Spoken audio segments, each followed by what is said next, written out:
جو آج کل ہم ٹی وی پہ بھی دیکھتے ہیں تو جنات حاضر ہو گئے. جنات کو حاضر کرنا کیا اتنا آسان ہوتا ہے؟ ٹی وی پر جنات کو حاضر کرنے والی جو باتیں ہیں یہ تو فکشن سے زیادہ یا ڈرامہ سے زیادہ کچھ چیزیں ایسی ہو نہیں سکتی.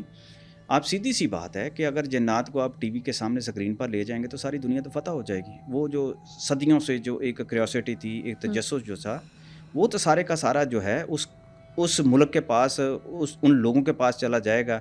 یعنی کہ جنات جو حاضر کر رہے ہیں ٹی وی کے اوپر جو کر رہے ہیں، تو یہ مذاق تو نہیں ہے، لیکن حقیقت میں مذاق کر رہے ہیں. وہ آپ نے جنات کی حاضری کا کوئی خوفناک واقعہ دیکھا؟ جنات کی نہیں، خوفناک حاضری کا ایسا تو نہیں ہے. جو عامل ہے وہ جب کوئی عمل کرتا ہے اس کے نتیجے میں جو ظاہر ہو جاتے ہیں، اور ہر عامل جو ہے انسانی روپ میں اپنے موکل کو، اپنے جن کو سب کے سامنے نہیں بٹھا سکتا. اس کے اندر وہ استطاعت ہی نہیں ہوتی. بہت کوئی تگڑا قسم کا عامل ہو، یا پھر جنات میں سے کوئی ایسا ہو، کوئی مہربان، کوئی جو ہے ایسا عالم فاضل بندہ ہو جو ماحول کے مطابق وہ ان چیزوں کو دیکھتا ہے اور وہ سامنے آتا ہے. جنات کو اس طرح انسانی آبادیوں میں اس طرح آنے کی اجازت نہیں ہے، نہ ہی انسانی روپ میں سب کے سامنے.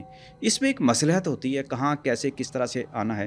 بہت سارے ایسے مزارات ہیں جو لاہور سمیت پورے پاکستان میں جہاں بھی ہیں، وہاں جنات انسانی روپ میں تو ویسے بھی آ جاتے ہیں، پھرتے بھی ہیں، چلتے بھی ہیں، لیکن عام انسانوں کو نہیں پتہ. جیسے مدارس کے اندر جنات پڑھتے بھی ہیں تو ان کے ساتھ رہتے بھی ہیں.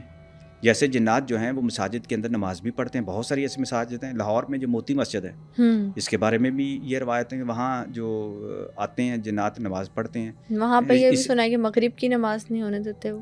نہیں، نماز میں تو سوال ہی نہیں پیدا ہوتا کہ نماز، جو جنات مسلمان ہیں نماز کے اندر رکاوٹ پیدا نہیں کر سکتے. یہ صرف مت ہے یا پھر کوئی شیطانی وسوسے ہیں. اسی طرح سیالکوٹ میں ایک مسجد ہے، وہاں بھی ایسا ہے کہ جس کے بارے میں کہا جاتا ہے کہ جنات جو ہیں وہ اگر نمازی نہ آئیں تو کھینچ کے لے آتے ہیں. کالا جادو اور جنات کے چکر میں پڑ گئے. کبھی یورپ میں تو جائیں. اب انگلینڈ کے اندر یونیورسٹی کے اندر جو ہے ماسٹر کرانا شروع کر دیا انہوں نے اس بلیک میجک کے اندر.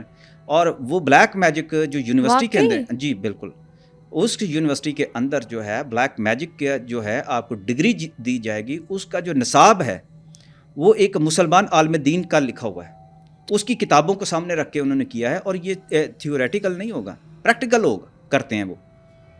انگلینڈ کے اندر ہے باقاعدہ. آپ کبھی گوگل لگا کے دیکھیں تو آپ کو پتہ چل جائے گا. مقصد یہ ہے کہ دنیا میں ریسرچ ہو رہی ہے یہ جنات کے اوپر، یا جنات سے متعلقہ جتنے بھی آپ کے مخفی علوم ہیں، یہ جو نئے نئے علوم اب سامنے آتے جا رہے ہیں، شیطانی علوم ہیں، وہ سب اس پہ کر رہے ہیں. یہ جو ہم باتیں سنتے ہیں کہ ایک تو جنات ہے نا، باقی جو ہم سارے نام سنتے ہیں، بھوت ہے، پریت ہے، الٹے پاؤں والی چڑیل ہے جس کو پچھل پیری کہتے ہیں، اور مختلف اشکال میں جو کہتے ہیں دکھائی دیتی ہے، ڈائن ہے، یہ کیا ساری باتیں ریئل ہوتی ہیں؟ دیکھیں اس میں نا مخلوق تو جنات ہی ہے.